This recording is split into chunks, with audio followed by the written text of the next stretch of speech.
Ahora sí. Muy buenas tardes, los saludo Oscar Sarabia de la Asociación Civil Compras Estatales en el seminario que está programado para esta tarde y tiene como título Procedimiento de resolución del contrato en las contrataciones del Estado, y es un tema que va a complementar toda la secuencia de temas que hemos desarrollado durante todo este tiempo: 12 temas principales, 12 temas complementarios, y hasta la semana pasada hemos desarrollado 10 temas ya extras con invitados, ¿no? Hemos tenido a Perú Compras, ha estado Cofide, ha estado Indecopi y algunos otros eh, expositores invitados, especialistas cada uno en temas puntuales, ¿no? O sea, nos ha acompañado el doctor Peter Palomino, el doctor Sumaeta, ¿no? Y el día de hoy tenemos el grato honor de contar con la asistencia del abogado Juan Carlos González Salinas, quien es egresado del doctorado en Derecho y Ciencias Políticas de la Universidad Mayor de San Marcos, catedrático universitario en la Universidad Científica del Sur, árbitro y especialista en contrataciones públicas. En pantalla también estamos dejando su correo electrónico y su teléfono para aquellos que deseen luego comunicarse con él para formularle alguna pregunta.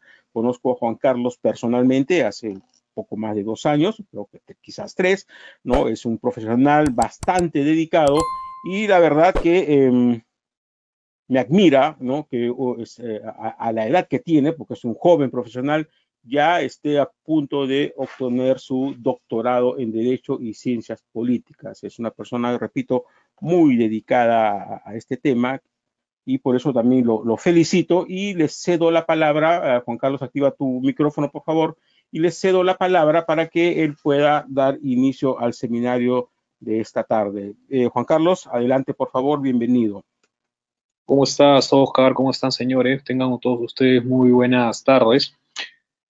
Agradecer la invitación para este seminario tan importante y tan necesario para muchas personas que se encuentran interesadas y para otras que se encuentran ya inmersas en este mundo de las compras públicas y que tienen ciertas dudas respecto a cómo se desenvuelve la resolución del contrato.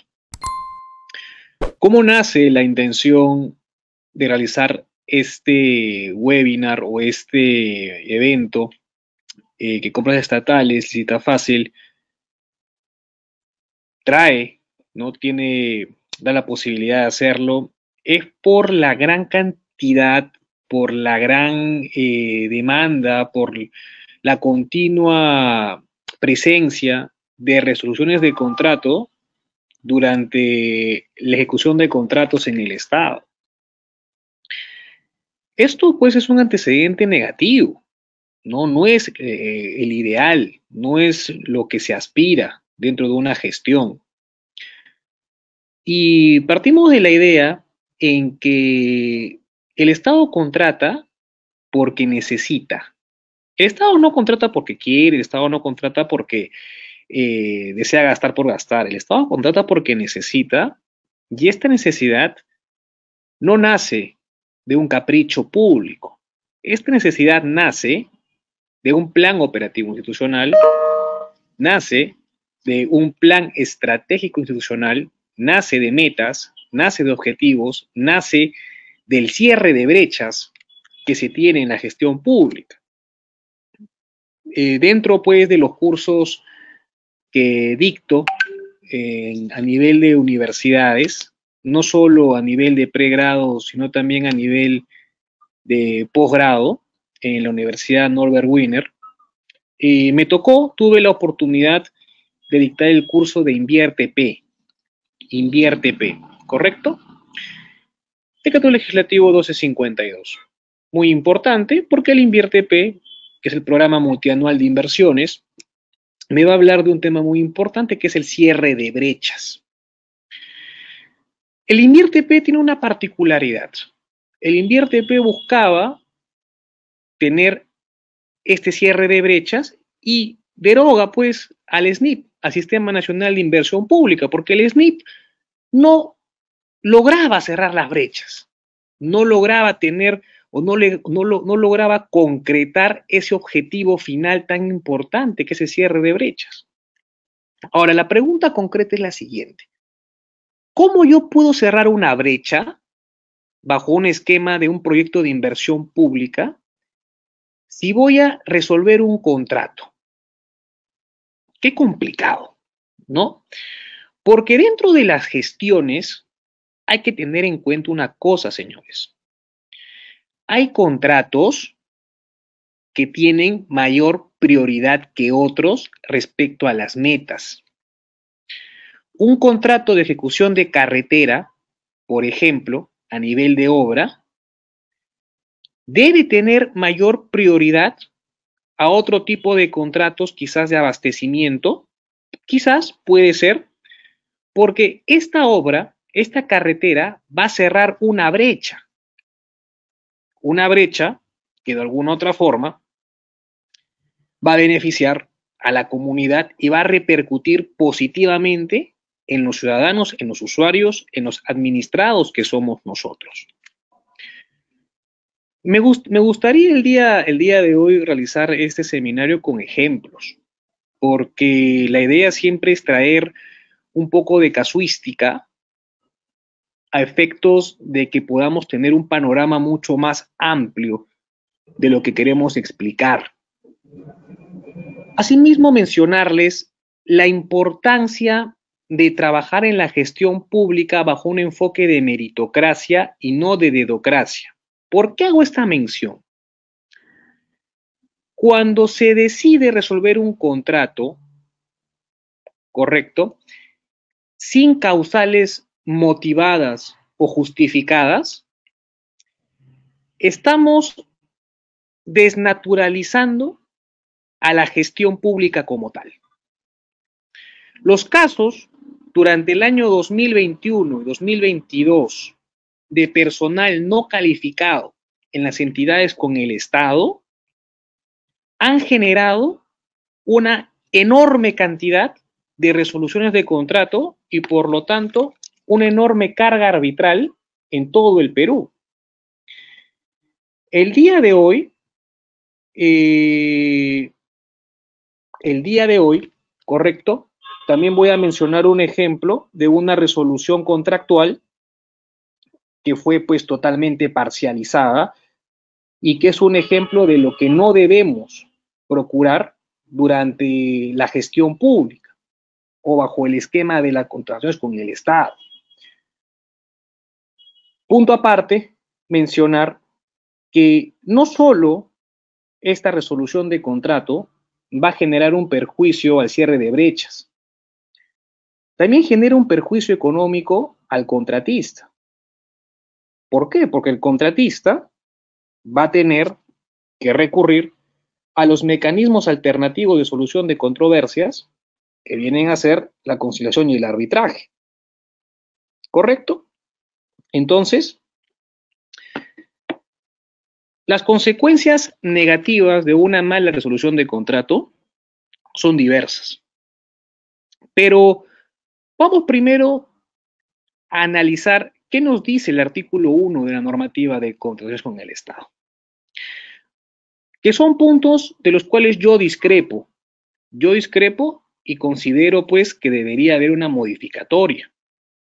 Por ejemplo, la finalidad de la presente ley, como lo dice esta diapositiva, es orientar a maximizar el valor de los recursos públicos que intervengan y a promover la actuación bajo el enfoque de gestión por resultados.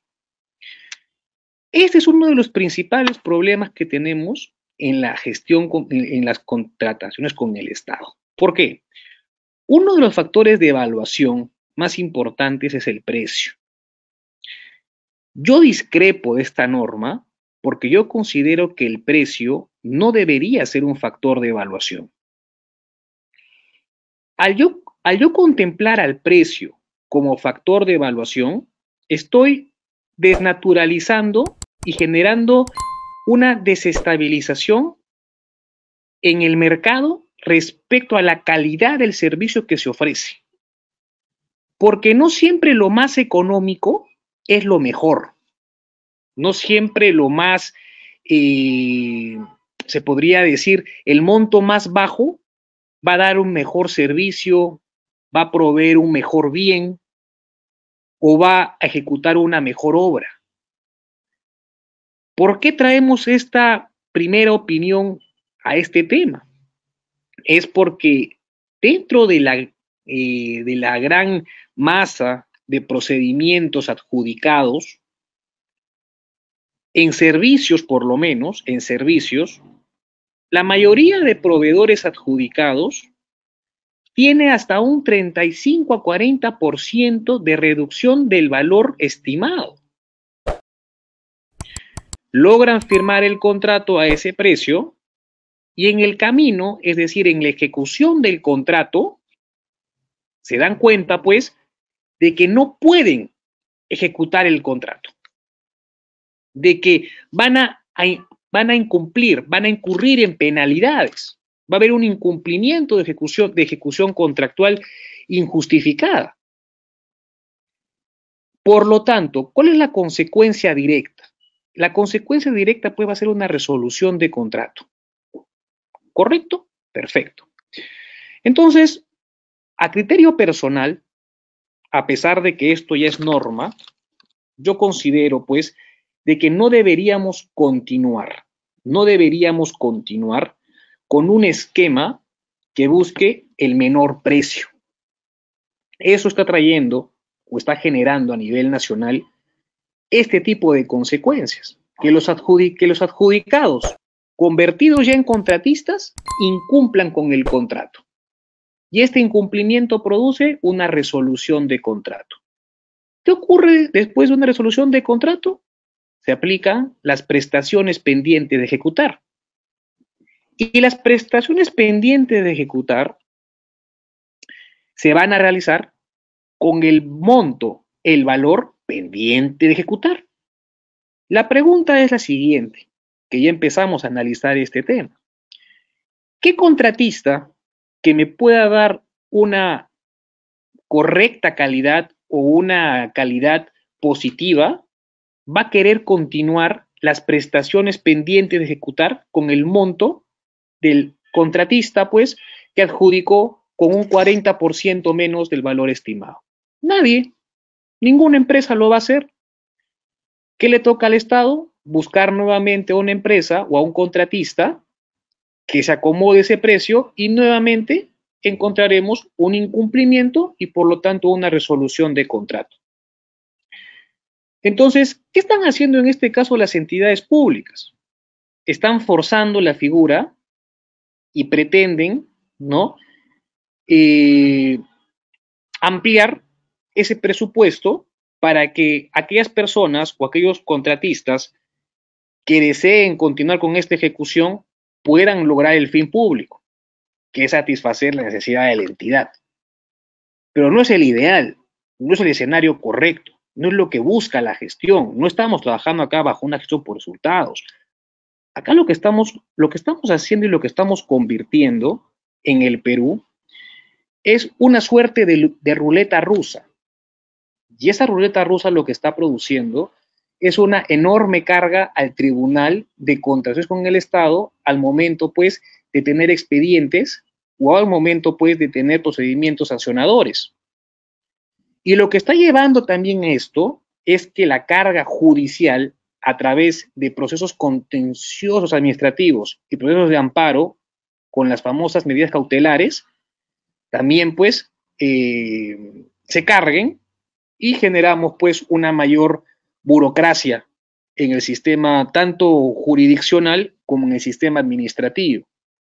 Por lo tanto, es una opinión que busca solucionar o que busca proponer una mejora a esta propuesta.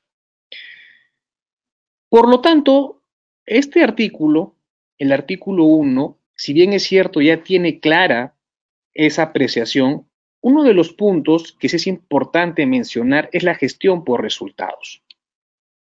La gestión por resultados no solo se va a encontrar en esta ley 3225, también se va a encontrar en el decreto legislativo 1252 del programa multianual de inversiones. ¿Correcto? Bien, entonces es una terminología necesaria al momento de gestionar. Y también la vamos a encontrar en gestión social y construcción de redes, la vamos a encontrar.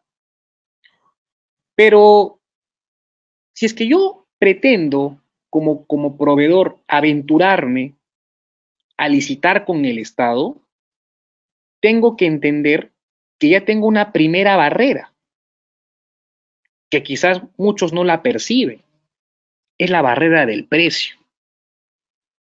Porque si yo pretendo ofertar un servicio de calidad, ya tengo que saber que el Estado no me está pagando por la calidad. Muy importante, ¿eh? El Estado no paga por la calidad del servicio o no evalúa por la calidad del servicio. El Estado evalúa por el precio que ofreces. Y eso es una primera debilidad que tenemos en el Perú. Estamos descuidando la calidad y estamos dándole preferencia al precio. Muchos dicen, doctor, pero tenemos pues el famoso ISO 9001, que es el ISO de calidad.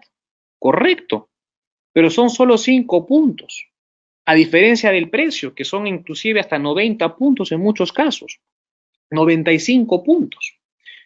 Entonces, estamos dejando de lado la calidad, y cuando uno deja de lado de calidad y se enfoque en el precio, está llamando a la resolución de contrato y al incumplimiento contractual.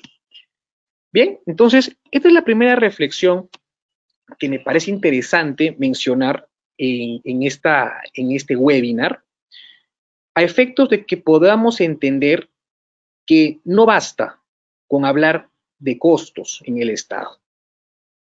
El Perú tiene mucho dinero. El Perú tiene en sus arcas el dinero suficiente para poder tener servicios y proveedores de calidad.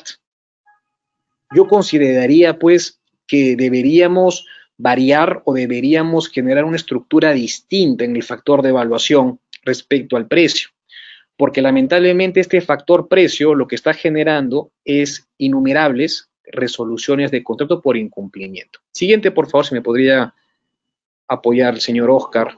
Muchas gracias. Como ya sabemos, aquellos que nos encontramos inmersos en este mundo de las compras y aquellos que recién se están aventurando, dentro de este mundo de las compras públicas vamos a tener pues diversos tipos de procedimientos de contratación.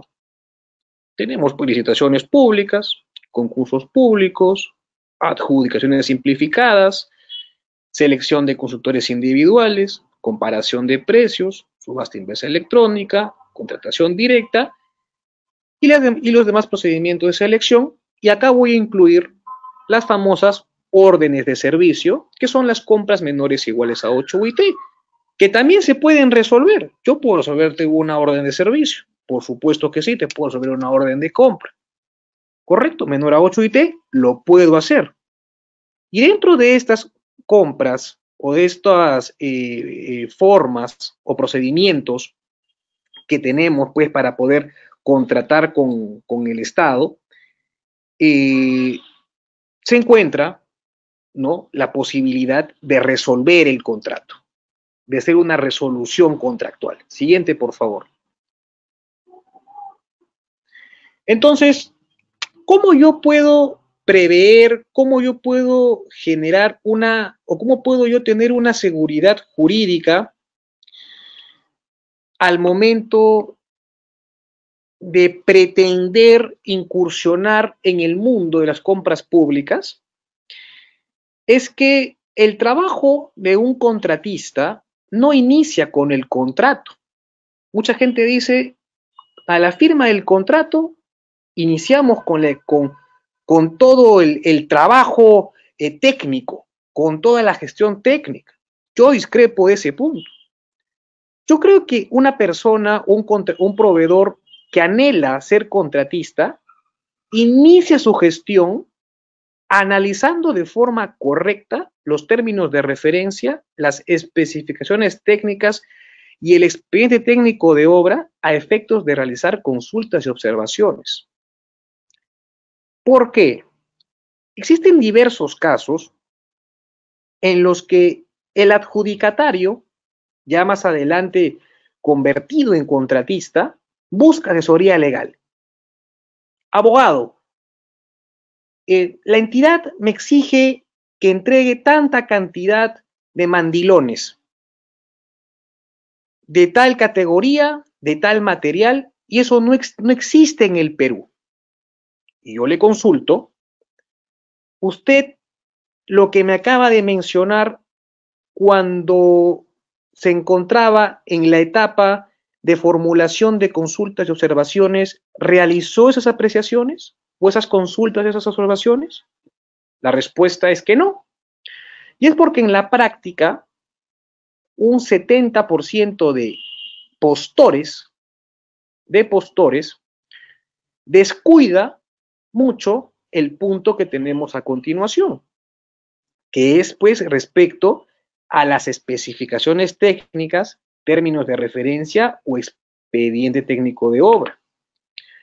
¿Por qué? Si bien es cierto, de forma imperativa, la norma establece que estos documentos deberían contener la descripción objetiva y precisa de las características y o requisitos funcionales relevantes, eso no exime o no priva la posibilidad del postor a poder cuestionarlas ante la etapa de consultas y observaciones. Hay que ser aquí muy claro. En muchos casos, la resolución de contrato ante un incumplimiento justificado se da pues porque el postor en esta etapa no tuvo la debida diligencia de analizar y observar, por ejemplo, los términos de referencia. Y por supuesto, también existen muchos casos en que esa imperatividad que tiene el funcionario público de realizar la descripción objetiva y precisa no se da. Les voy a poner un ejemplo.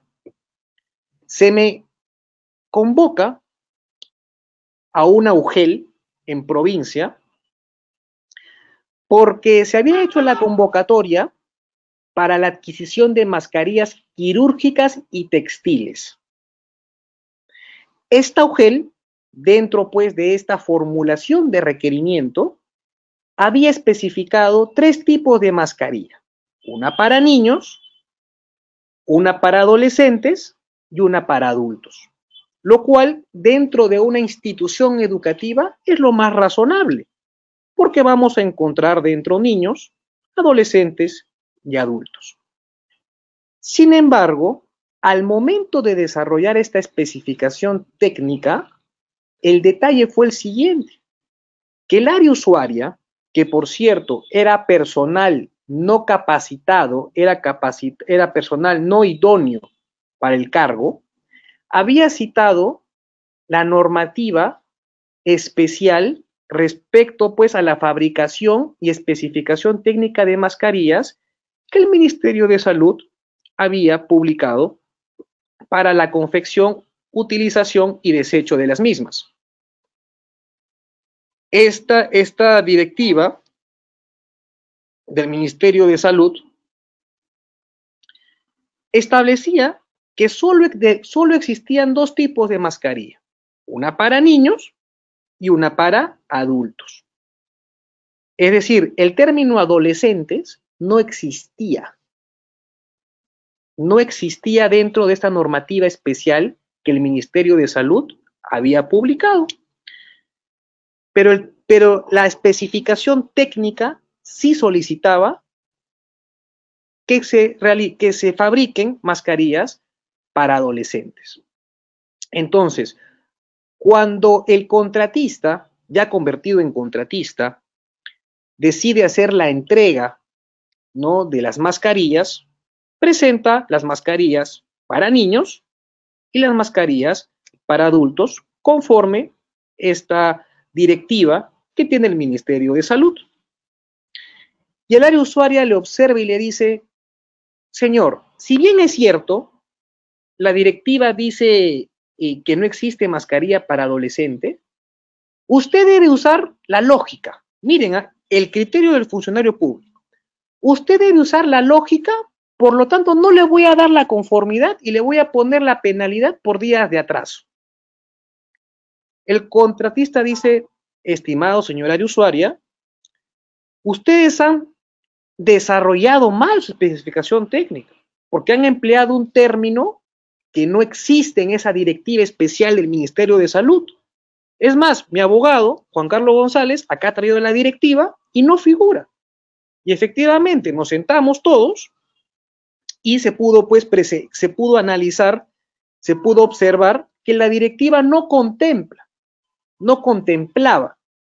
el término adolescentes. Entonces, la pregunta es la siguiente. Si bien es cierto, existe una imperatividad de una descripción objetiva y precisa, que por cierto también engloba el principio de legalidad, ¿correcto?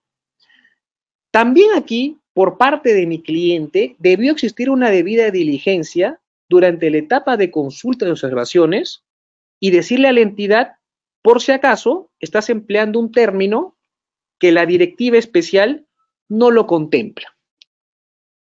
Pero ¿qué hacemos en ese momento? Ya se había hecho la contratación, ya se había comprado, ya se había mandado a producir, a confeccionar las mascarillas, tanto textiles como la adquisición de las quirúrgicas, ¿correcto? Y acá el problema era que el área usuaria no tenía la intención de entregar, pues, la conformidad, y con toda razón, porque argumentaban que el hecho de entregar la conformidad era aceptar un producto el cual no se había requerido de forma completa, porque faltaban las mascarillas, pues, de adolescentes.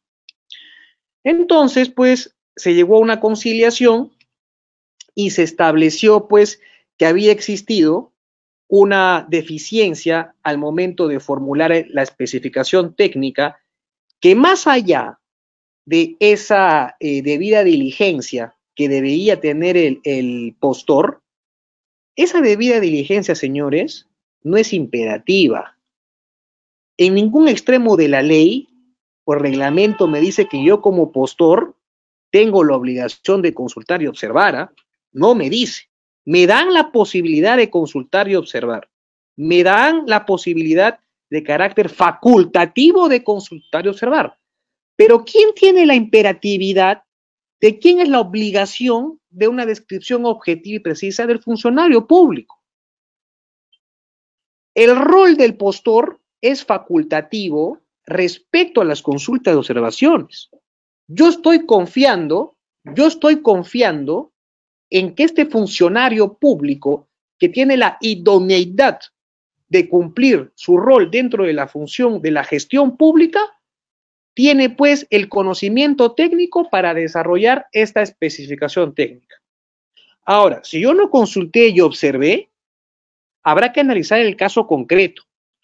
Pero si esta especificación técnica contradice una directiva especial, ya ahí hay un conflicto.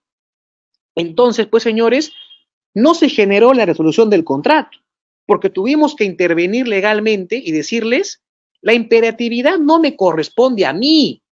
Yo no soy el responsable de elaborar, o yo no soy el responsable de elaborar estas expresiones técnicas. Usted como funcionario es el especialista. ¿Y qué me comentó, señor? Yo soy docente, no soy especialista, el responsable es logística. Yo le digo, no, señor, le digo. Si usted asume el cargo o asume algún cargo en el cual se va a convertir en área usuaria, usted al momento de asumir ese cargo tiene que entender que la formulación de sus requerimientos no solo se deben amparar en un deseo o en una necesidad, se deben amparar también en la normativa nacional. Y si yo desconozco como área usuaria, ¿qué hago entonces, profesor? Porque si yo no conozco temas normativos, ¿qué hago? Bueno, tienen ustedes la posibilidad de contratar un locador externo, un abogado externo, para que les dé soporte a su área. Pero no podemos eximirnos de esa responsabilidad. Entonces, mi recomendación es la siguiente. A efectos de evitar una resolución de contrato, tomemos en consideración este punto. es correcto, no es imperativo que yo formule consultas y observaciones, pero esa facultad que nos brinda la normativa, empleémosla. Formulemos consultas y observaciones a efectos de que al momento de ejecutar mi contrato, no solo tengamos el escenario de forma literal establecido en las bases, sino que también podamos tener una segunda herramienta que viene a ser, pues, el pliego absolutorio. Bien, siguiente, por favor. Básicamente, señores, para yo poder formalizar este contrato, tengo pues esta característica que ya la propia norma establece, ¿no? Que tiene que ser pues celebrado por escrito y se ajusta a la proforma incluida en los documentos de procedimiento de selección. Ahora, acá hay un tema también para analizar, es ¿dónde se encuentra la voluntad de las partes en las compras públicas? Porque cuando yo realizo un contrato privado, ambas partes, correcto, la parte A y la parte B, van a establecer las condiciones del contrato. En este caso no, en este caso es unilateral. El Estado ya está estableciendo las condiciones. Cuando yo pongo en manifiesto mi voluntad de ajustarme, mi voluntad de aceptar estas condiciones, cuando yo decido convertirme, pues, en proveedor del Estado. ¿Correcto? Acepto que el Estado establece de forma unilateral las condiciones contractuales, porque ahí no hay negociaciones. El Estado ya tiene establecida, correcto, unas bases estándar, un contrato estándar, el cual tiene condiciones estrictas y que aquel postor que decida convertirse en contratista tendrá que aceptarlas.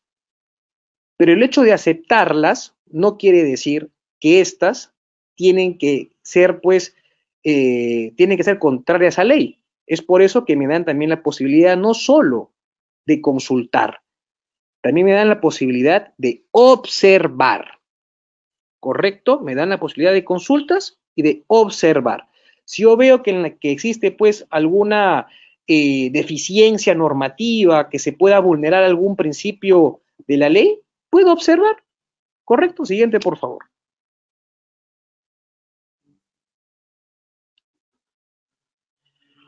Tema importante.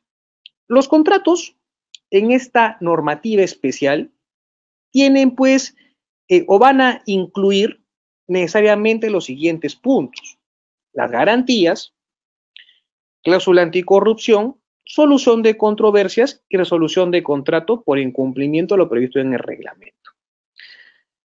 Un punto en el que yo discrepo es el siguiente, ya entrando netamente al punto de resolución de contrato. Una de las consecuencias directas de una resolución de contrato, queridos amigos, es la ejecución de la carta fianza o de la garantía de fiel cumplimiento. Es decir, si es que yo, como contratista, he tenido pues una resolución de contrato por una causal justificada, yo tengo, o injustificada, puede ser los dos casos, yo tengo un periodo de 30 días para poder aplicar o poder invocar mi cláusula arbitral y acudir a alguno de los mecanismos de solución de controversias, como también puede ser la conciliación. Pero si es que no realizo o no, pues, decido aplicar o invocar estas cláusulas o esta cláusula y estos mecanismos de resolución de conflictos, tengo un gran problema, porque me van a ejecutar mi carta fianza. Entonces, ¿qué ocurre en este punto? Nuevamente, haciendo una breve reflexión. Cuando yo, como organismo supervisor de relaciones con el Estado, dispongo que se le puede dar la atribución a las MIPES de no presentar la carta fianza y presentar pues esta exoneración a efectos de las retenciones, yo lo que estoy haciendo es incentivando o estoy desincentivando a esta MIPE a darle un cumplimiento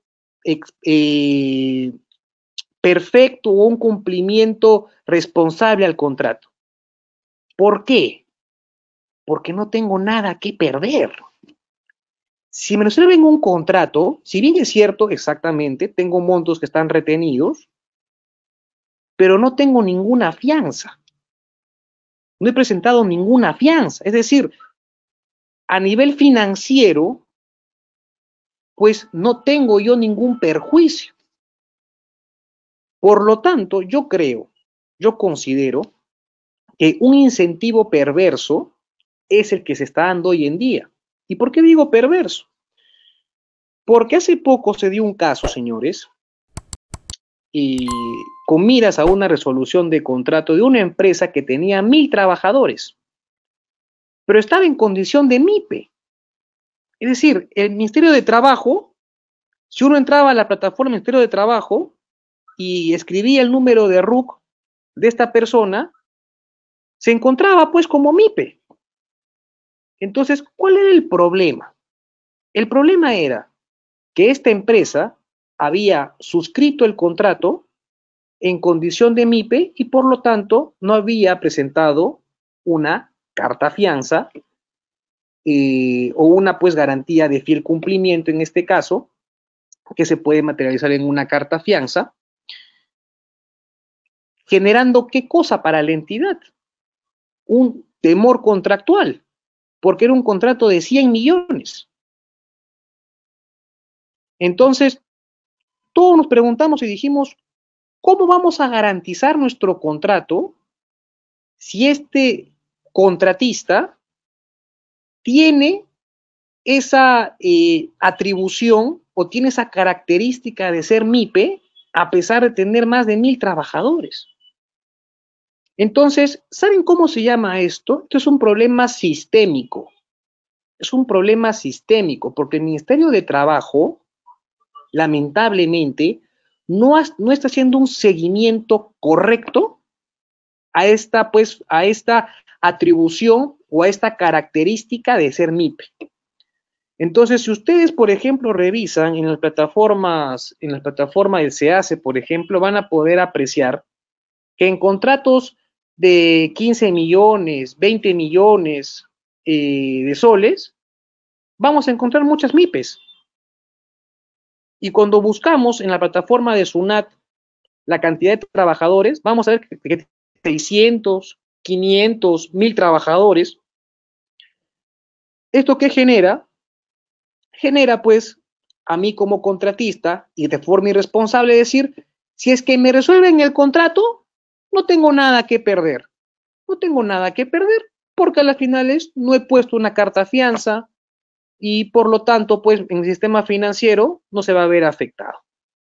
Entonces es una reflexión que quiero traer el día de hoy, es que estamos dándole prioridad o beneficios a empresas que no cuentan, que no deberían contar con esta atribución y que están generando a nivel nacional resoluciones de contrato, pero la entidad no tiene forma, ¿no?, de resguardarse más allá de las retenciones.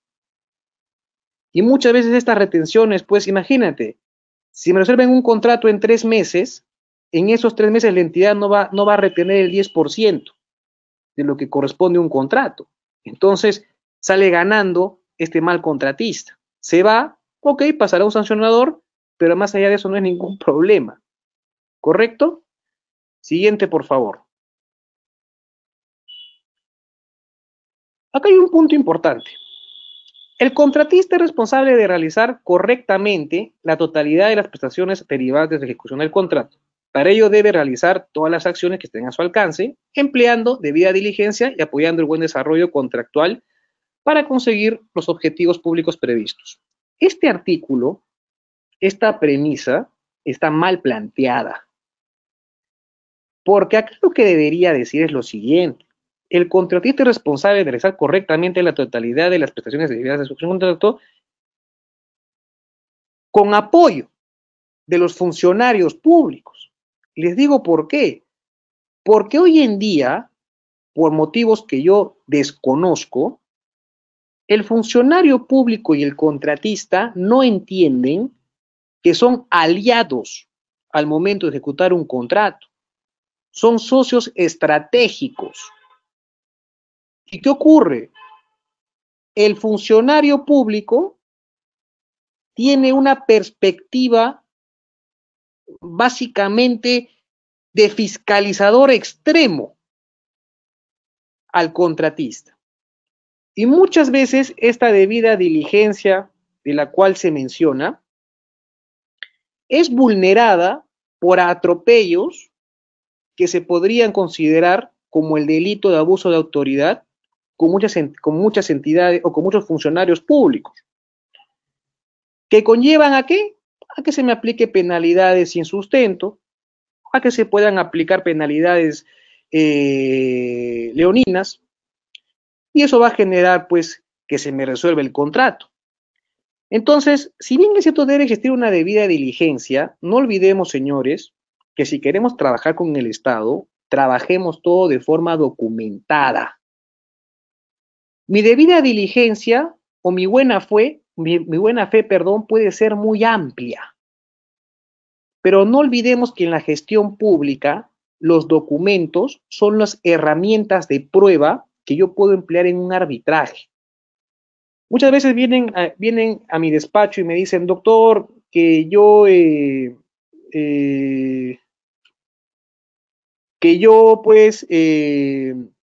confié en el funcionario, me comentaron que me iban a aceptar el producto, que venga a tal fecha. Le digo, dame por favor tu acta, dame por favor el documento donde no, que todo fue de palabra, todo fue pues de voz. Entonces, no cometamos ese error.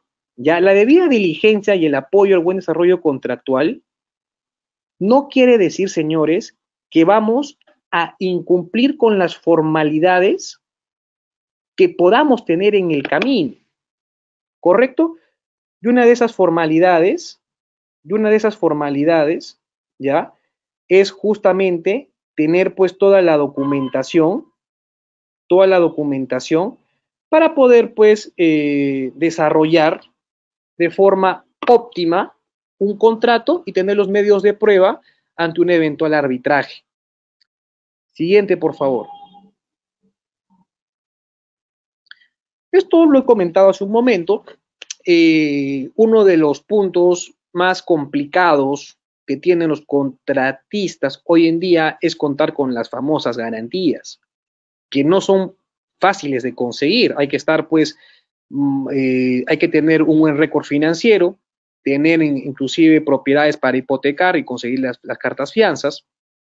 Entonces, lo preocupante es cuando desnaturalizamos esta atribución a las MIPES y les damos esa facultad de que estén exoneradas y que puedan, pues, solicitar la retención. Ahí tenemos que tener mucho cuidado y yo creo que lo que el OCE debería establecer es que no solo se incluya este certificado de MIPE, sino que se pueda verificar en el sistema que efectivamente esta empresa en la realidad es una MIPE. Porque si tiene 1000 trabajadores, en la realidad, correcto, palpablemente, objetivamente, no debería ser una MIPE. No debería considerarse como MIPE. Y se le debería exigir que presente una carta fianza. ¿Correcto? Siguiente, por favor. Tema importante a efectos de hablar de la resolución del contrato. Las penalidades. ¿Correcto? El contrato establece las penalidades aplicables al contratista ante el incumplimiento injustificado de sus obligaciones contractuales a partir de la información brindada por el área usuaria, las mismas que son, atención, objetivas, razonables y congruentes. La objetividad, la razonabilidad y la congruencia, señores, van a tener en común una palabra clave, que es el incumplimiento injustificado. ¿Qué quiere decir injustificado? Pues sencillamente que no hay justificación, que no hay argumento. Pero si es que nosotros, como contratistas, tenemos la evidencia documentada de un incumplimiento justificado, ¿correcto? Un incumplimiento justificado, vamos a poder, pues, establecer argumentos para rebatir esta, pues, presunta objetividad, razonabilidad y congruencia que nos puede llevar a una resolución de contrato por acumulación de penalidades. Siguiente, por favor. Entonces, la entidad prevé, correcto, en los documentos del procedimiento de selección, la aplicación de penalidad por mora. Asimismo, la penalidad o la entidad puede prever otras penalidades. Correcto, eso está claro. Una por mora o atraso injustificado y también otras penalidades que la entidad disponga. Estos dos tipos de penalidades pueden alcanzar un monto máximo equivalente al 10% del monto del contrato vigente. ¿Qué ha ocurrido durante el gobierno o durante el periodo de febrero a octubre de este año? A nivel nacional, han existido diversos casos de resolución de contrato con argumentos de haber alcanzado el 1% de penalidad. ¿Qué cosa? ¿Qué? No puede ser, pero sí, es cierto. Y uno dirá, doctor, deben ser en lugares pues donde se desconoce la normativa. No, señores. Hace menos de 20 días, en un reportaje en Panorama, quien les habla salió a denunciar una resolución de contrato en el Ministerio de Energía y Minas a un contratista por haber alcanzado 0.7% de penalidad, es decir, menos del 1% de penalidad. El jefe de logística hace un informe y establece lo siguiente. El contratista ha alcanzado 0.07% de penalidad, por lo tanto, está incumpliendo con su obligación esencial. Dos absurdos jurídicos. ¿Por qué? El primer absurdo jurídico es que la norma es precisa. Me dice 10%. Es decir, si yo acumulé menos del 1%, inclusive hasta podría calificar como un contratista, pues, eficiente dentro de mi gestión. Y lo segundo es que el contratista no tiene obligaciones esenciales, tiene obligaciones contractuales. La obligación esencial la tiene la entidad, que vendrían a ser, por ejemplo, los pagos. ¿Correcto? Es una obligación esencial para el cumplimiento de la obligación contractual que la entidad me pague. Entonces, ¿qué ocurre?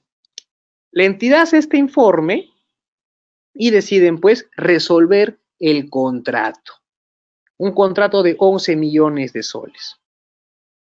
Siguiente, por favor.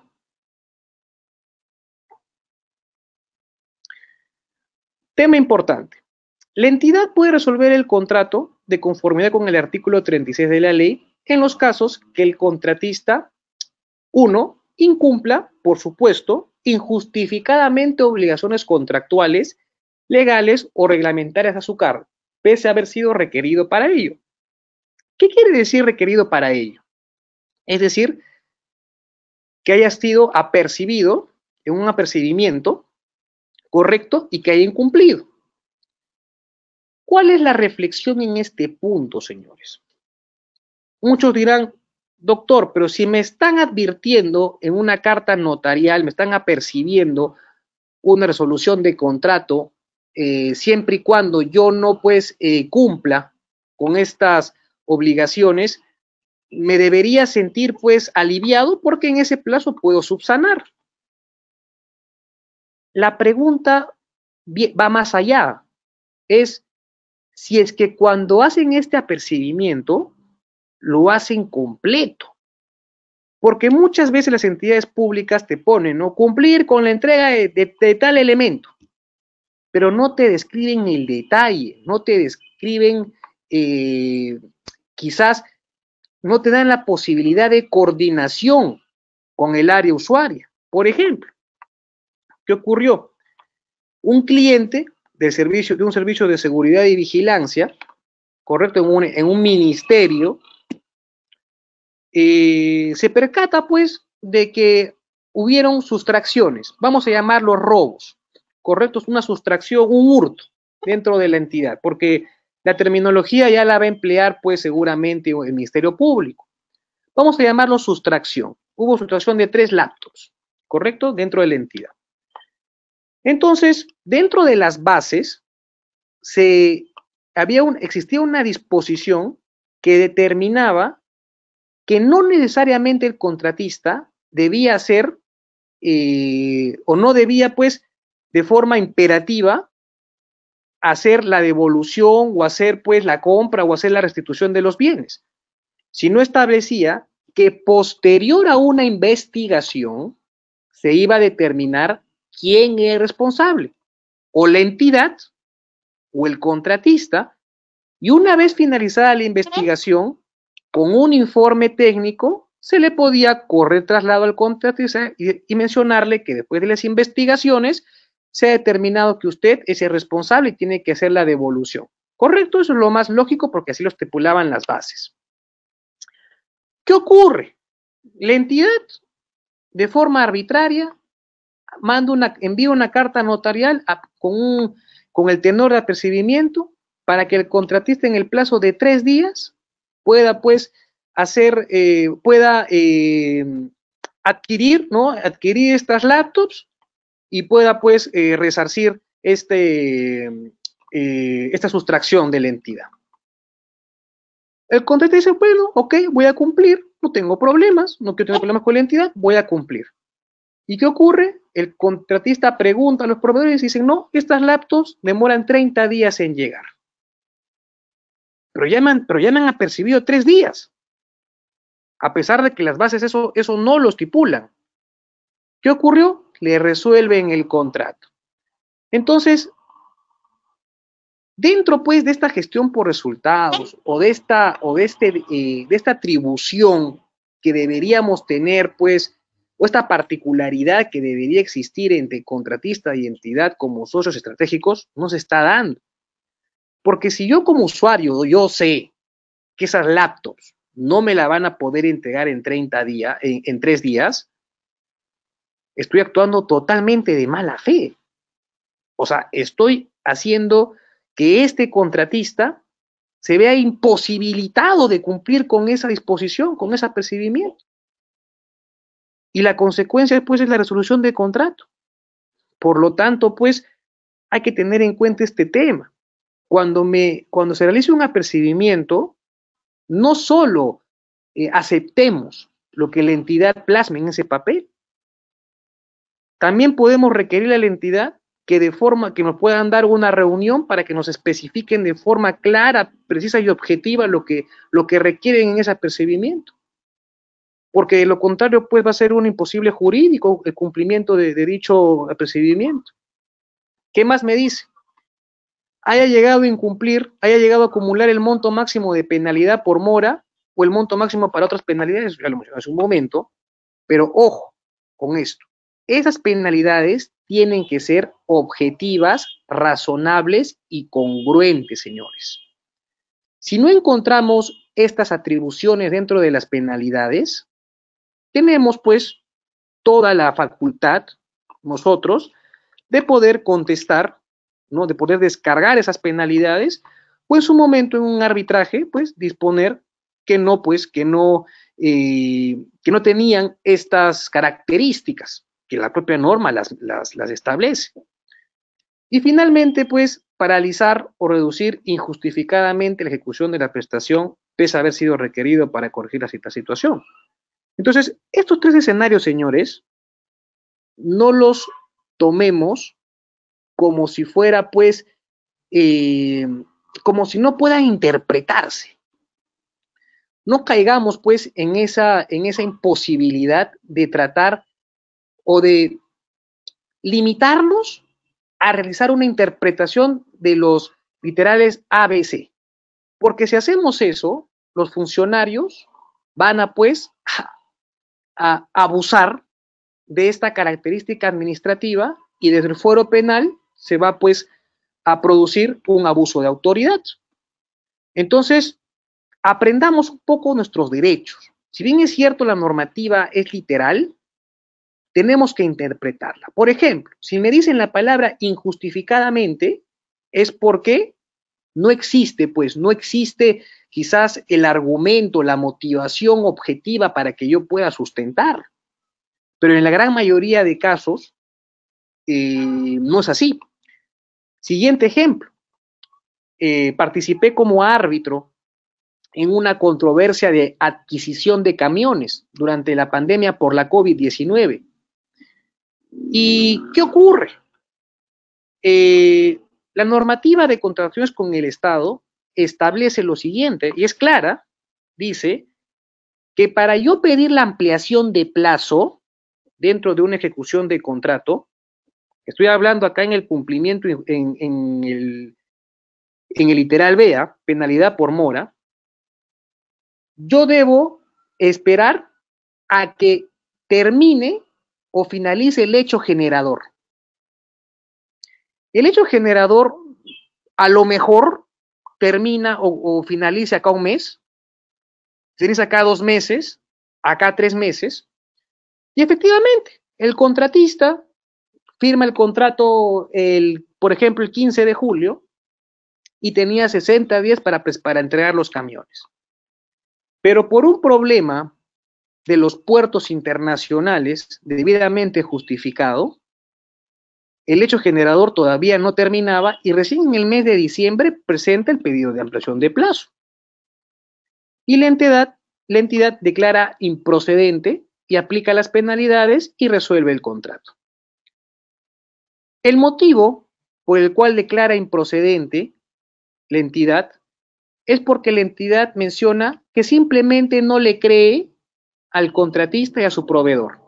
Es el argumento. Dicen, nosotros no creemos en el contratista ni en el proveedor porque ellos pueden coordinar de forma interna para dicha disposición. Ese fue el argumento central de la entidad.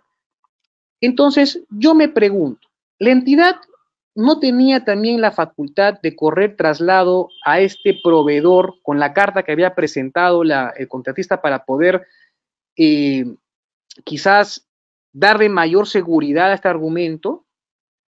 A pesar de que el contratista en diversas ocasiones había mandado cartas mencionando pues que esta demora era pues por una causa internacional por la COVID-19. Finalmente, mi voto en el laudo fue pues a favor del contratista, porque se había evidenciado que había cumplido con la literalidad de la normativa y había sido diligente al momento de comunicarle a la entidad que se encontraba a la espera de la finalización del hecho generador, con cartas de los propios puertos. Entonces, yo nuevamente pregunto, ¿por qué nosotros como Estado no estamos entendiendo que la relación de funcionario público y contratista debe ser de aliados estratégicos? Es una pregunta pues que hasta ahora no la puedo yo canalizar. Siento que el área usuaria tiene pues, inclusive en algunos casos he visto que hasta molestia del contratista por el simple hecho de ser contratista, y eso pues ya no es un tema imparcial, se convierte en un tema parcializado, peligroso. Siguiente, por favor. Y por supuesto, muchos me preguntan, doctor, la entidad pública no me paga, ¿qué hago, doctor? ¿No me están pagando? Bueno, podemos pues nosotros, como contratistas, también resolver el contrato de la entidad por el cumplimiento injustificado de obligaciones esenciales o el pago. Si la entidad no me paga, yo puedo también apercibir para que hagan el cumplimiento de su obligación, pues, esencial, que viene a ser el pago. Siguiente, por favor.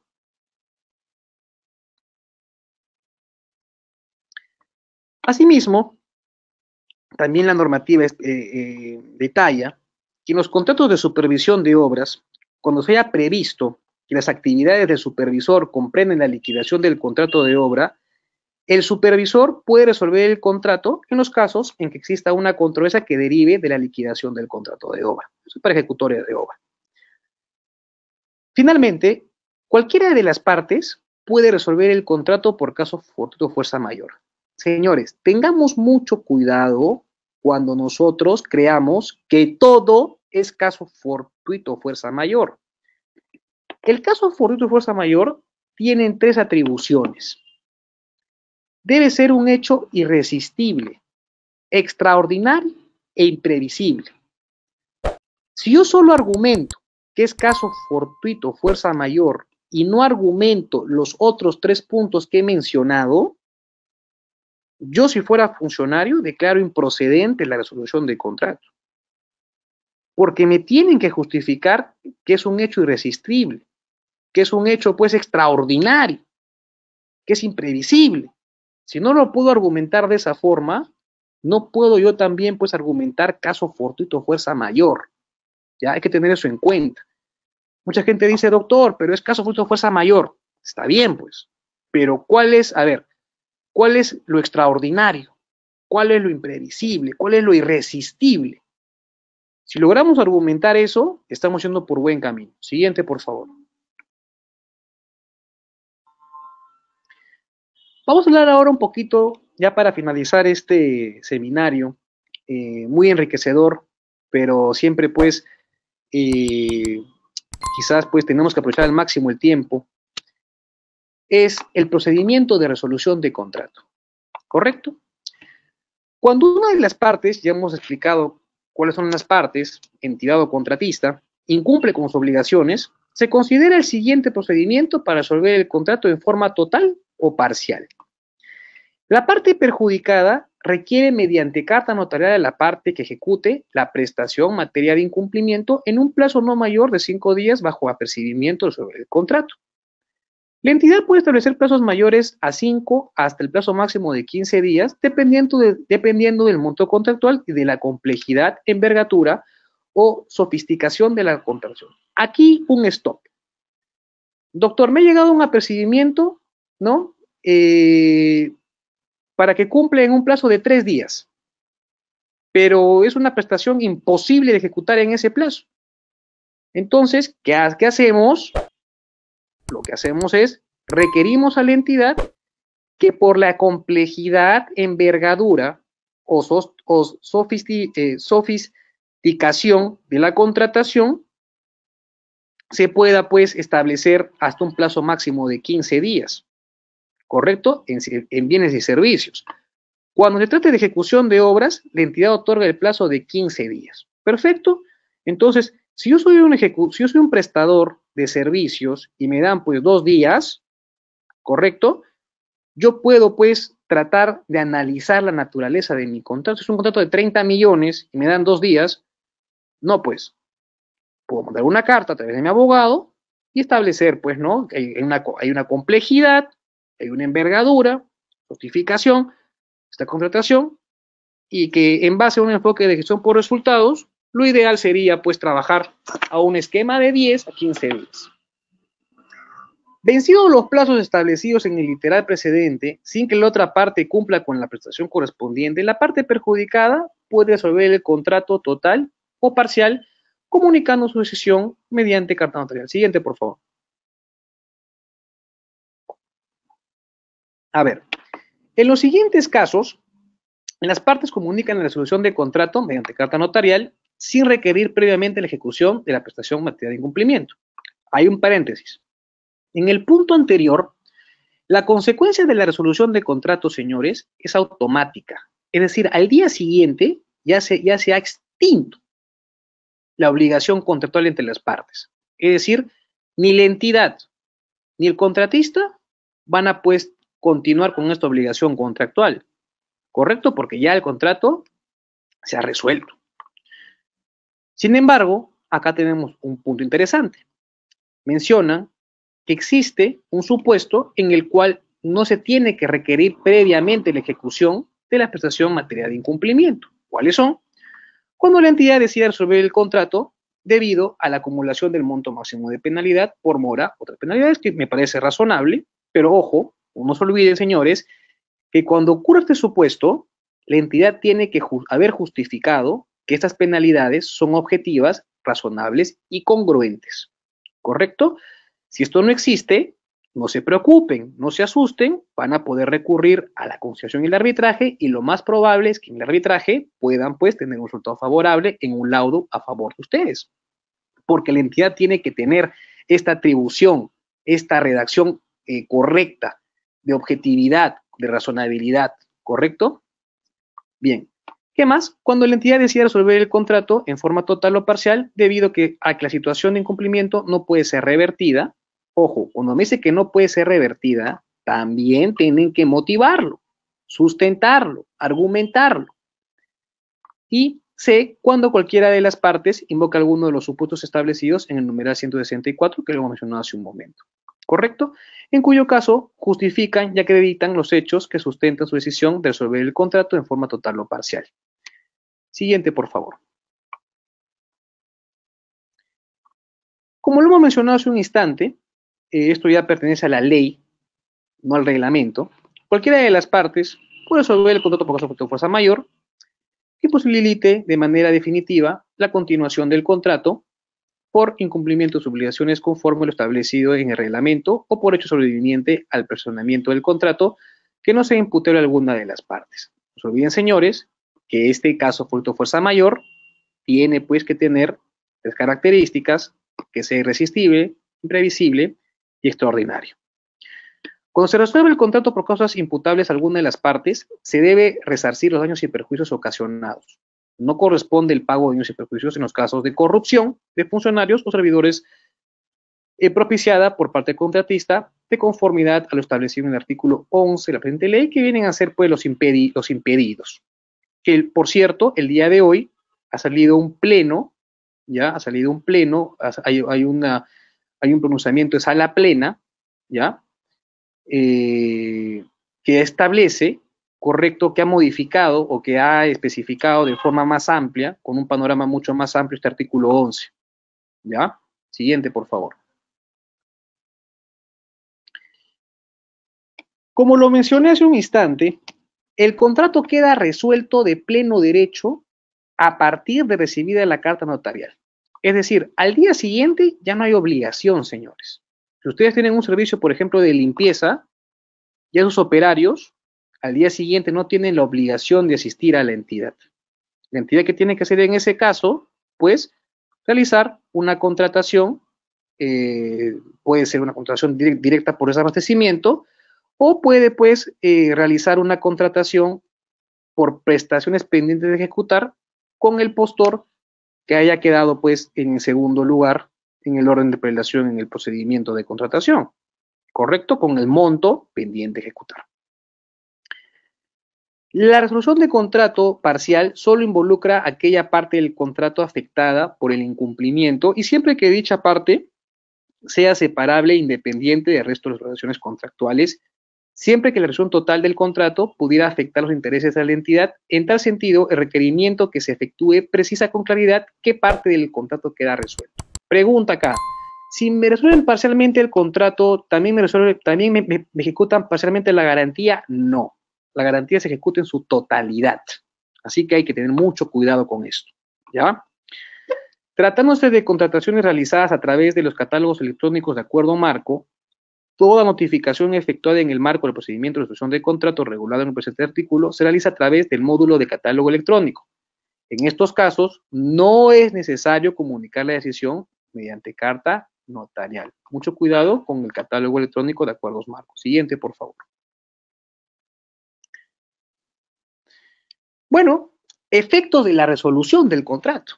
Si la parte perjudicada es la entidad, esta ejecuta las garantías. Y justamente aquí es el punto, señores, que lo estaba mencionando. ¿Qué garantías voy a ejecutar yo si es una MIPE, vamos a llamarla una MIPE ilegal? porque tiene 1000 trabajadores y ha presentado exoneración, o ha presentado retención? Ninguna. O sea, yo como entidad pues voy a perder. ¿Por qué? Porque si yo le he retenido por 4 meses, que en 4 meses no voy a llegar al 10%, o póngale 3 meses, ya no llego al 10%, y le resuelvo el contrato, a las finales yo como entidad me voy a ver perjudicada. Totalmente perjudicada. Entonces aquí, pues, señores, hay que tener mucho cuidado, ¿ya? Yo creo que las MIPES tienen todas esas ganas de querer, pues, introducirse en el mercado laboral, pero tenemos que también recordar a las MIPES que tienen que cumplir con las normas. Y uno de esos puntos es también la modificación que se dio al artículo 50 este mes sobre la aplicación de sanción a las MIPES. ¿Ya? ¿Por qué? Porque, ejemplo, si estas MIPES irregulares que tienen 1000 trabajadores presentan un documento falso o inexacto, el trato del tribunal va a ser distinto, pues. Porque ya el artículo 50 estipula que si es una MIPE, correcto, no va a tener pues esa misma rigurosidad del tribunal al momento de sancionar. Entonces, el tribunal no solamente tiene que revisar o tiene que tomar en consideración pues este documento que estipula que es MIPE, tiene también que en la realidad analizar si es MIPE o no, porque de lo contrario pues estamos brindando facilidades a empresas que no deberían tenerlas. Si la parte perjudicada es el contratista, es decir, el empresario, ¿no? La entidad reconoce la respectiva indemnización por daños irrogados bajo responsabilidad del titular de la entidad. Cualquier controversia relacionada con la resolución del contrato puede ser sometida por la parte interesada a conciliación y arbitraje dentro de los 30 días hábiles siguientes de notificada la resolución. Vencido este plazo, sin que haya iniciado ninguno de estos procedimientos, se entiende que la resolución del contrato ha quedado consentida. Entonces, hay que tener mucho cuidado, correcto, con los plazos. Ya son 30 días. Siguiente, por favor. Esto ya lo mencioné.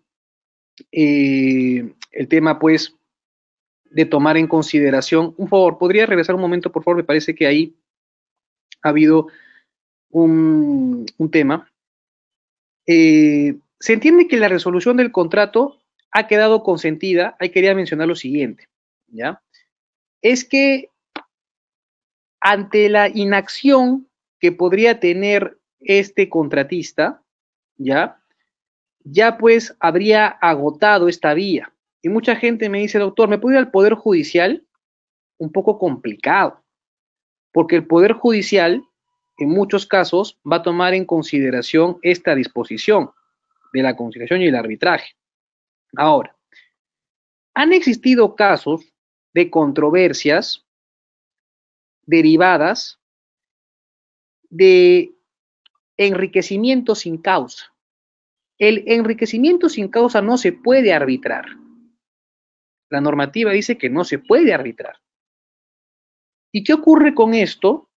Lo que me dice la normativa especial es que yo me tengo que ir al fuero ordinario, que es el Poder Judicial. Cuando yo me presento al Poder Judicial con mi demanda de enriquecimiento sin causa, ¿qué me dice el juez? Señor, agote la conciliación.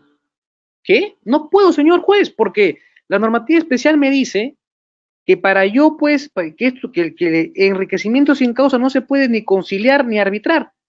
Bueno, usted tiene que agotar. Entonces, ¿qué hago? Voy donde el conciliador, le digo, señor, quiero conciliar. Y me dice, doctor, usted no puede conciliar estos temas.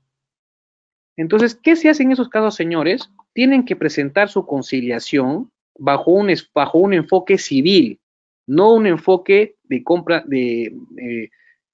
bajo el amparo de la 3225. Tienen que hacerlo bajo un enfoque civil, porque si no hacen eso, el conciliador no va a dar a trámite su solicitud de conciliación y también el Poder Judicial no va a poder pues admitir su demanda porque no va a tener este requisito previo que viene a ser la conciliación. Ya me pasó esto en Puno. El Poder Judicial me dijo, no, dame tu conciliación. Le dije, no puedo, porque la normativa especial me dice que solamente que no puedo conciliar ni arbitrar. Improcedente la demanda. ¿correcto? Me fui al centro de conciliación. Doctor, usted sabe que esto no puede conciliar. Sí, yo sé, pero lo voy a hacer bajo un enfoque de derecho civil, no administrativo. Ah, ok, listo. Entonces, bajo ese enfoque sí se dio a trámite la conciliación. Siguiente, por favor. Tema importante, ¿ya? Aquí va a existir un tema bastante interesante, que son las prestaciones pendientes de ejecutar en caso de resolución de contrato o declaratoria de nulidad del contrato. Cuando se resuelve un contrato, ya, o se declare su nulidad y exista la necesidad urgente de continuar con la ejecución de las prestaciones derivadas de este, sin perjuicio de que dicho acto se encuentre sometido a alguno de los medios de solución de controversias, la entidad puede contratar a alguno de los postores que participaron en el proyecto, ya lo he explicado. Pero aquí hay un tema importante, señores, de este artículo. Es que las prestaciones pendientes de ejecutar son aquellas que también incluyen el presupuesto pendiente de ejecutar. Por ejemplo, la prestación pendiente de ejecutar eran 6 meses de servicio de vigilancia. Pero también esos 180 días contemplan el precio pendiente de ejecutar, el valor pendiente de ejecutar. ¿Correcto? O sea, es decir, yo no puedo pretender contratar utilizando este artículo y aumentando 1 millón de soles más, pues, porque lo estoy contradiciendo en su totalidad. Siguiente, por favor.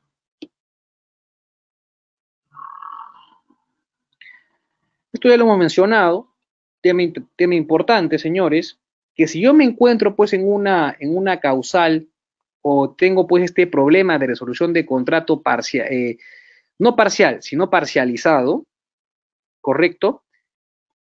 Las partes sobre la ejecución, interpretación, resolución, inexistencia, ineficacia o invalidez del contrato pueden ir pues a conciliación o al arbitraje. Siguiente, por favor. Asimismo, también tenemos la Junta de Resolución de Disputas, Contrato Dispute Board, correcto, en la contratación de obras. Siguiente, por favor. Acá hay un tema importante, ¿ya? Me parece que ya lo he mencionado, pero voy a hacer aquí un acápite bastante importante porque me parece que no lo he plasmado en la diapositiva.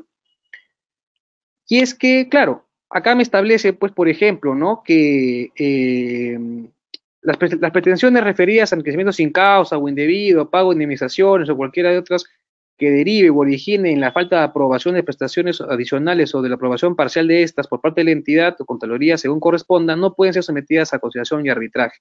Lo he mencionado. Pero quería hacer acá 2 menciones importantes. La primera mención es la importancia de desarrollar en una conciliación, señores, el informe del costo-oportunidad que se tiene que realizar para determinar si esa resolución de contrato se puede solucionar en vía de conciliación. Porque si yo como entidad sé que estoy yendo a perder al arbitraje, voy a incurrir en responsabilidad, porque la norma estipula que se debe hacer un análisis de costo-oportunidad, costo-beneficio. Si yo como funcionario he resuelto el contrato y me percato pues que este contrato resuelto ha estado mal planteado, ha sido mal elaborado, tiene pues características quizás mal empleadas por parte del funcionario, en la conciliación yo puedo requerirle que presenten su informe de costo-beneficio o probabilidades de éxito en el arbitraje. Si no lo presentan, ahí también hay un argumento fuerte para que ustedes puedan defenderse en el arbitraje. Es decir, la entidad nunca presentó su informe de costo-beneficio. Es decir, la entidad no ha evaluado la consecuencia que ha traído esta resolución de contrato. Eso por un lado. Y finalmente, también ustedes tienen la posibilidad de poder recurrir a un arbitraje de emergencia y a través de una medida cautelar, correcto, este árbitro puede disponer que se continúe con las obligaciones contractuales, que se deje sin efecto esa resolución de contrato. ¿Correcto? Siguiente, por favor. Ya lo he mencionado, que son los 30 días, respecto a estas controversias. Siguiente, por favor. Tema importante, señores. Si yo me encuentro en un problema, en una resolución de contrato o en una controversia, recordemos que luego del pago final, las controversias solo pueden estar referidas a avisos ocultos en bienes, servicios u obras y a las obligaciones previstas en el contrato que deban cumplirse con posterioridad al pago final. ¿Correcto? Hay que tener mucho cuidado en qué momento yo activo mi cláusula arbitral o activo, pues, esta prerrogativa de poder recurrir a los mecanismos alternativos de resolución de conflictos. Siguiente, por favor. Finalizamos con el caso que les mencionaba, caso Americana versus Ministerio de Energía y Minas. Un caso bastante fuerte que salió en medios de comunicación, que trajo también la renuncia del secretario general del Ministerio, no le dio nuevamente la apertura al exsecretario del Ministerio de Energía y Minas para que vuelva a esa gestión, porque son personas pues que lamentablemente no tenían esa idoneidad para gestionar, y fue el caso en el cual a esta empresa se le resuelve el contrato por acumular 0.07% de penalidades, y lo peor no es eso, señores, es para la reflexión que en las prestaciones pendientes de ejecutar, se tenían 3 millones de monto pendientes de ejecutar. Y curiosamente, el nuevo contratista firmó por 4 millones. Es decir, 1 millón de soles adicionales al monto pendiente de ejecutar. Es decir, está en este momento en una investigación fiscal, pero yo podría interpretar, desde una opinión bastante pues privada, es que esa resolución fue direccionada a efectos de que este tercero pueda pues ingresar con un monto mayor, que también eso es un delito, es una infracción administrativa también, por 1 millón de soles adicionales. Entonces, señores, en realidad hay que tener en cuenta todo lo antes expuesto. Tenemos una gama de casos y cada caso hay que evaluarlo con mucho detenimiento. Conmigo, estimado Oscar, ha sido todo por el día de hoy. Me parece que hemos abarcado los puntos que se tenían que tratar y quedo atento pues a las consultas, si es que hubiese, y si no, culminar pues con este webinar. Gracias, Juan Carlos. Interesante exposición. Quiero preguntarte, por favor, ¿cuánto tiempo podrías disponer para consultas en caso que las hayan? Pues ya estamos sobre la hora, pero igual dime de repente. Quizás más que tiempo, si podemos seleccionar 5 preguntas, porque yo 8:30 dicto en la Universidad Norbert Wiener. Todavía tenemos un tiempito, no hay ningún problema, pero si puedes seleccionar unas 5 preguntas. No veo manos levantadas, no hay ninguna consulta en el chat tampoco por ahora. A ver, ya están levantando la mano. Federico Zamora. Federico, habilita tu micrófono, por favor. Carlos Rengifo. Federico, te escuchamos. ¿Cuál es tu consulta? Ok, gracias. ¿Se me escucha? Perdón, antes, buenas noches. Sí, te escuchamos. Ok, muchas gracias y agradecido al expositor por esta ponencia tan interesante, pero antes que nada de la pregunta yo quisiera también hacer una pequeña alcance, ¿no? Yo tengo más de 20 años en la gestión pública y desde el lado de la entidad, ¿no? Y creo que tenemos que poner las cosas en el justo medio, ¿no? Porque yo escucho la exposición y como que las entidades son los malos y los contratistas son los buenos. Yo creo que no hay que, mi opinión personal muy respetuosa, no hay buenos ni malos, ¿no? En todos sitios hay de los unos y de los otros, como dice la Biblia también, ¿no? Ahora, con respecto a, yo concuerdo plenamente con lo que se señala que el factor de evaluación del precio no debe ser el único, pero desafortunadamente la norma lo señala y en la experiencia que yo tengo, trato de que sean el precio y el plazo, ¿no? En aras de poder amenguar en algo, ¿no? Ahora, el otro tema es que hay que tener muy presente la indagación de mercado, ¿no? Una entidad pública compra al crédito, no olvidemos eso, y cuando compras al crédito hay un costo de oportunidad que es diferente si yo voy y lo compro al contado. Y lo que suele pasar, por supuesto, de manera regular, no digo que por supuesto lo que se ha expuesto, claro que sucede, ¿no? Es que cuando uno hace la indagación de mercado, a través de las cotizaciones, obviamente que uno también puede relevar la información de compras históricas, ¿no? los que te cotizan a X más 1 y cuando se presentan, te presentan X. Entonces, de alguna manera, no es que sea lo óptimo, pero cuando lanzan el precio están de alguna manera compensando algunas situaciones que puedan suceder a futuro. Y en todo caso, lo que yo quería es compartir con el expositor, es que, y ahora como experiencia propia, la norma te señala, y claramente yo siempre aplico eso, la entidad podrá, no dice debe, la entidad podrá resolver el contrato. Y cuando yo me he reunido con el equipo, siempre he dicho, si estamos al inicio de la ejecución del contrato, a lo mejor debemos resolverlo.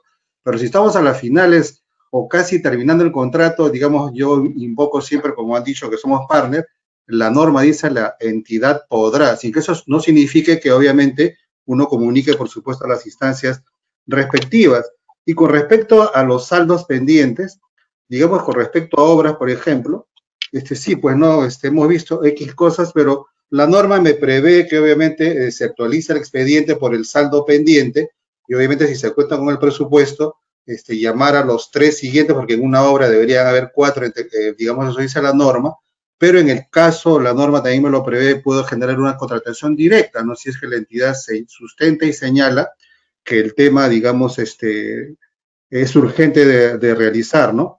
Y con respecto a las MIPES, complicado, ¿no? Yo concuerdo con el ponente, pero yo no me voy a poner a pelear pues, con el Ministerio de Trabajo cuando la norma señala como yo, como entidad de crédito, que Perico Pérez es MIPE, porque yo voy y constato que está registrado en el registro de micro y pequeña empresa del Ministerio de Trabajo y Promoción del Empleo. ¿Y qué hago? Pues a lo mejor me entero que tiene 2.000, 5.000 trabajadores, pero que toco la puerta del ministerio, cambia la norma, y mientras eso ya pasó, ya fue adjudicado.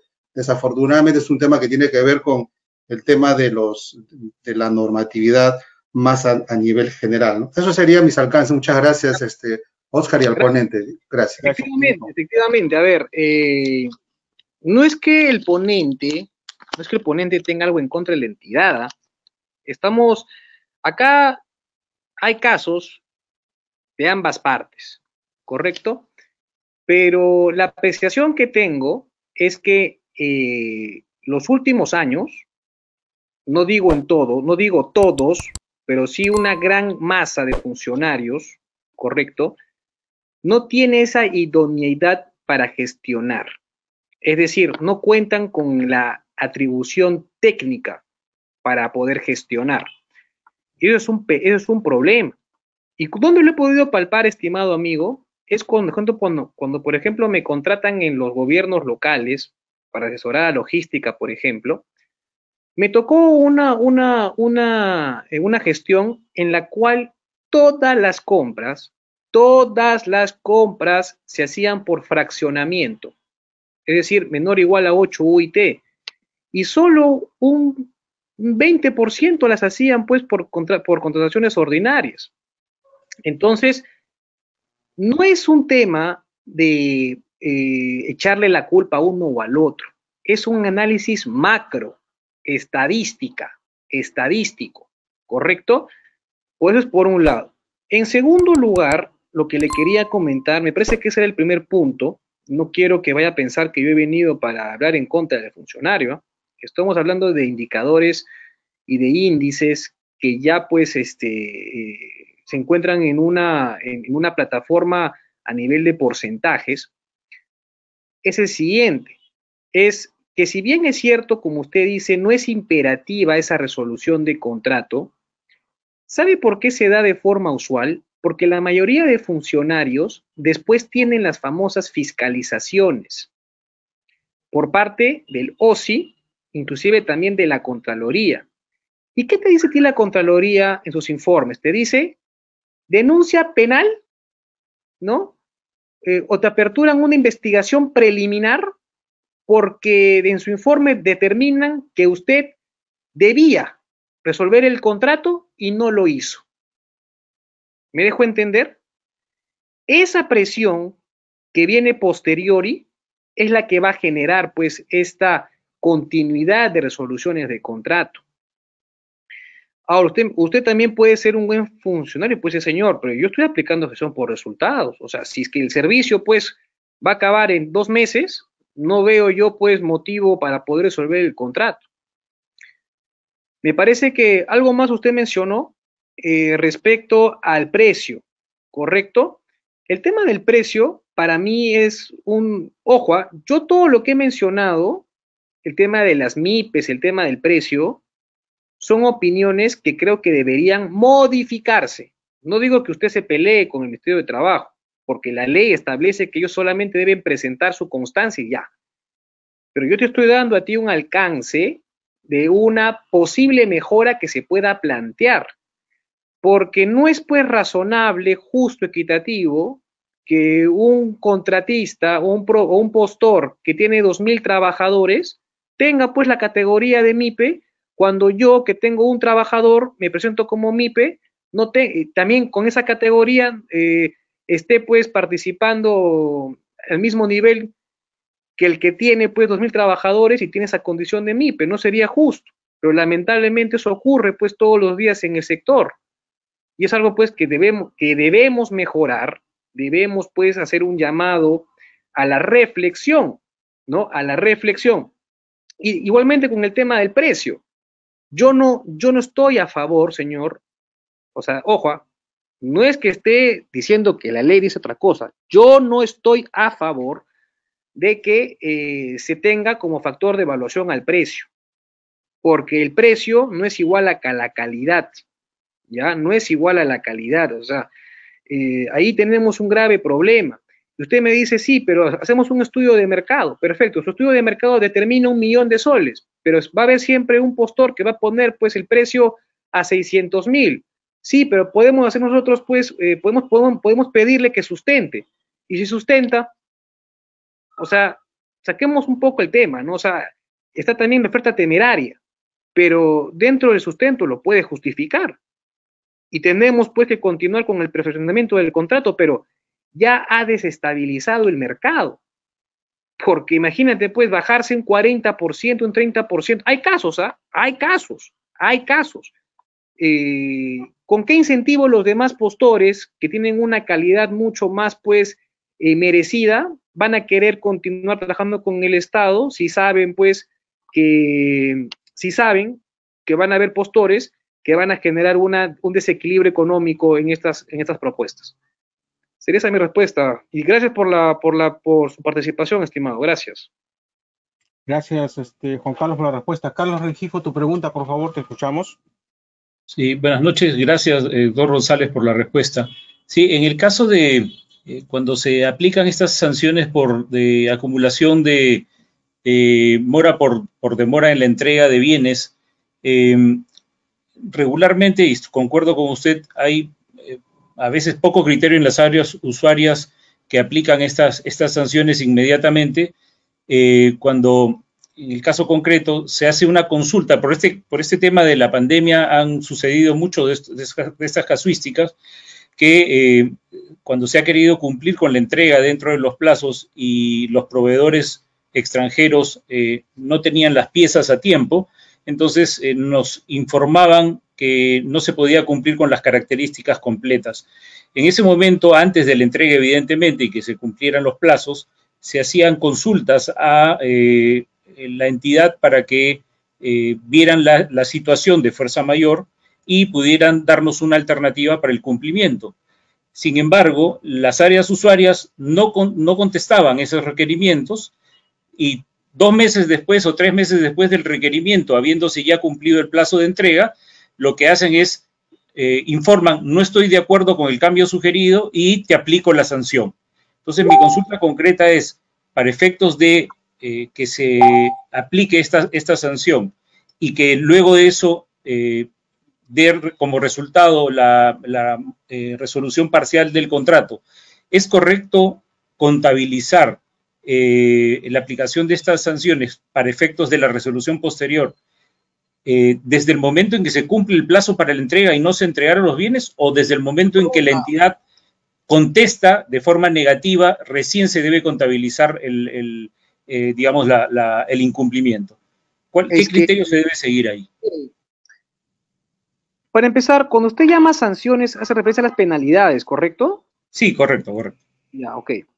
Mire, le voy a responder con el caso en el cual fui árbitro, ¿no? Nosotros al área usuaria, bueno, el abogado al área usuaria, requirió con diversa documentación que el contratista, es decir, su cliente, se encontraba pues en una causal justificada porque los puertos no permitían el traslado de los bienes. La entidad nunca respondió. Solamente la entidad respondió cuando al finalizar el hecho generador se pidió la ampliación de plazo. Ahí fue cuando se activó el mecanismo alternativo de solución de controversia, que es el arbitraje. Si es que no hay una comunicación oficial por parte de la entidad, estimado, nosotros debemos entender, correcto, o debemos interpretar lo que dice la norma. La norma me dice claramente que yo puedo solicitar esta ampliación de plazo cuando finalice el hecho generador. Cualquier argumento que pueda dar la entidad no tendría pues fuerza en un arbitraje, porque yo podría decir, perfecto, pero mi hecho generador terminó tal fecha conforme se puede acreditar. Ahora, la entidad puede decir lo siguiente, tema importante, usted no tuvo la diligencia debida para informarnos, nunca nos informó de nada. Es por eso que como contratista lo que tienen que hacer es siempre mantener a la entidad al tanto de cómo se va desarrollando su adquisición. Estimada entidad, por si acaso, yo voy a pedir una ampliación de plazo, ¿no? Porque me encuentro en este momento, pues, imposibilitado. Y la entidad, pues, o sea, ojo, hacer esa mención no quiere decir que estoy haciendo una ampliación de plazo, porque la ampliación de plazo, como ya acabo de mencionar, tiene que contener el argumento del fin del hecho generador. Simplemente es la debida diligencia como contratistas de mantener a la entidad, ¿no?, al tanto de la situación contractual en la cual nos encontramos, para que luego la entidad no ponga en manifiesto de que desconocían, pues, o que el contratista nunca se comunicó, el contratista nunca informó. ¿Correcto? Por ahí vamos, señor. Gracias, Juan Carlos. Juan Carlos, tenemos dos preguntas más rapidito ya para terminar. Estamos sobre la hora y tú también tienes que hacer. Dice Luis Guargua, te las leo ya. ¿Qué pasa si la entidad ya no quiere proseguir con el contrato y uno lo solicita la resolución por mutuo acuerdo? ¿Hay alguna regulación de ese tipo de resolución? Ya, es que la entidad no puede decir que no quiere porque no quiere. Ya, acá no es un tema, para empezar, no estamos en un enfoque civil, estamos en un enfoque administrativo de gestión pública. Aquí la entidad no puede decir, ¿sabes qué? Yo ya no deseo.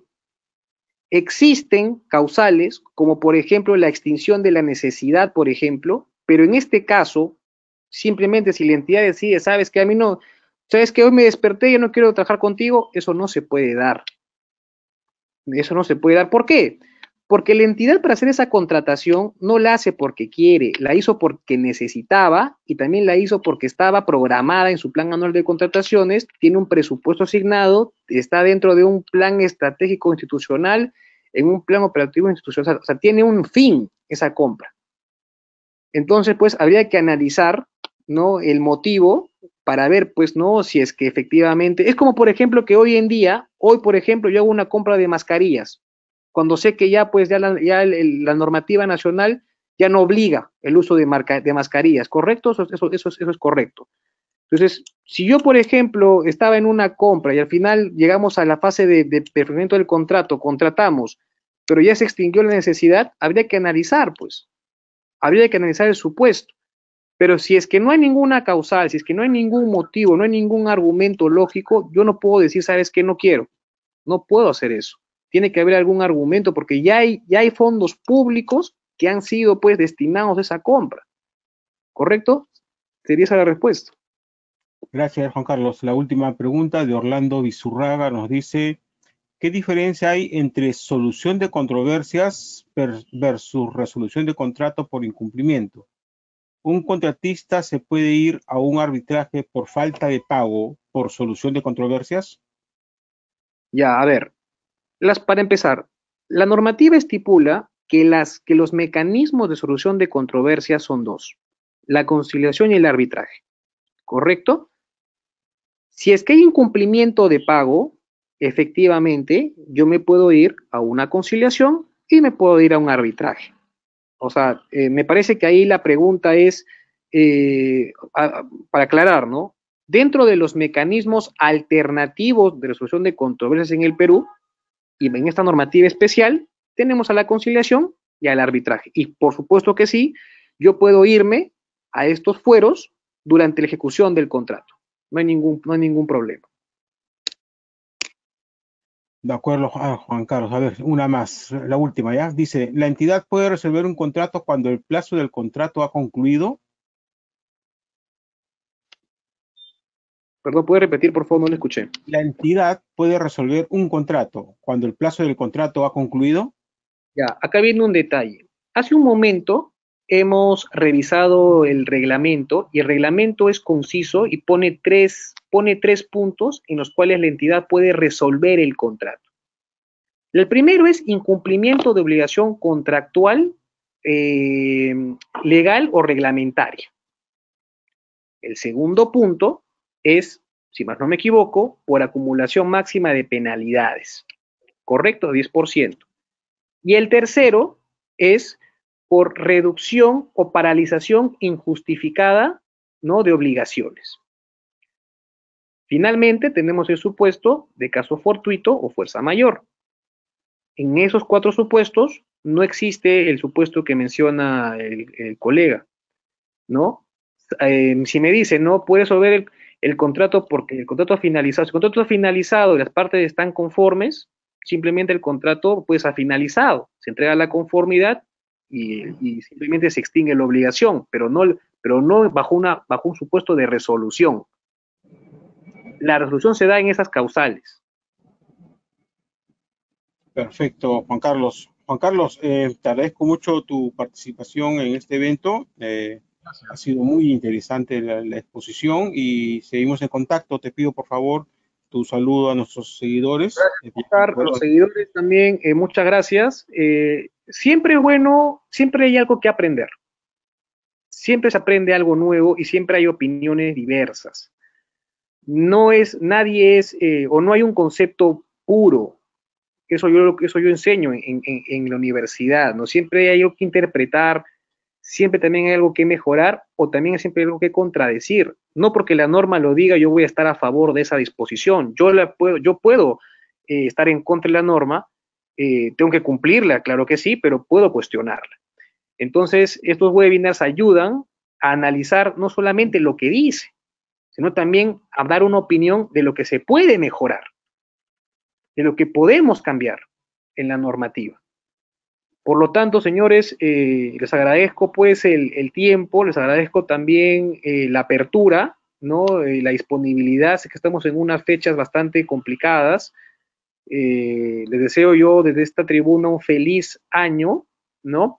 Y para finalizar, ¿no? Hay un libro que les quiero recomendar a propósito del tema del precio y cómo se está desarrollando el tema de la pobreza en el Perú, que es aporofobia, ya que es el miedo a la pobreza, que es un análisis desde la perspectiva de la ética y la deontología, ya muy interesante, para ver pues cómo influye el precio en la vida de las personas, el dinero en la vida de las personas. Desde esta tribuna nuevamente les deseo feliz año, gracias Oscar por tu invitación, como siempre una persona con muchas ganas de querer transmitir conocimiento y también apoyar a la comunidad. Te mando un fuerte abrazo y te deseo también un feliz año, Oscar. Gracias, Juan Carlos. Seguimos en contacto. Estimados amigos, agradecemos mucho su asistencia. No se olviden que vamos a hacer un descanso de 3 semanas. Retomamos nuestros seminarios el 19 de enero con el programa de capacitación, contrataciones exitosas con el Estado, año 2023. Que pasen ustedes un feliz año, mucha prosperidad y felicidad en este 2023. De igual manera para ti, Juan Carlos, fuerte abrazo y te repito nuevamente que seguimos en contacto. Hasta otra oportunidad con todos ustedes.